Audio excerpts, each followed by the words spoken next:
చాలా విశేషమైనటువంటి ఫలితం. ఇక ఏం చెప్పారంటే ఒకటి మాటలతో కాలం గడవదు. మనకి ఏదన్నా ఒక పదార్థం కనుక ఎలా అనిపిస్తే ఏం చేయాలి, దాని గురించి మాట్లాడుకుంటే సరిపోదు. తృప్తి కలగాలంటే ఏం చేయాలి, మనం అనుభవించాలి, అంటే తయారు చేయాలి. తయారు చేయాలంటే దానికి కొంచెం పదార్థాలు కావాలి, అది ఎట్లా తయారు చేయాలో తెలుసుకోవాలి. దాన్ని చక్కగా తయారు చేస్తే కనుక దాన్ని ఆస్వాదిస్తే మనం తృప్తి కలుగుతుంది. అదే ప్రకారంగా 10 రూపాయలు కావాలనుకున్న వాడు ఏం చేయాలి, రోజు బ్యాంకుకి వెళ్ళి తిరిగి వస్తున్నాడు అనుకోండి, ఎన్నాళ్ళు తిరిగి ఏం ప్రయోజనం లేదు.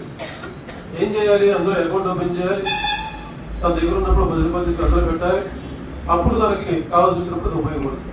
దీన్ని శ్రవణ మనన నిధిధ్యాసనము సాధన చతుష్టయ సంపత్తి అని మనం చెప్పుకున్నాం. మీకు గుర్తుందో లేదో, ఇది మనం ఏదన్నా ఒక పని చేయాలంటే కనుక ముందుగా దాని గురించి వినాలి. ఇప్పుడు దాకా మనకు ఆత్మ గురించి, ఆత్మతత్వం ఏమిటో మనకు సరిగా తెలియదు. ఏం చేస్తే తెలుస్తుంది,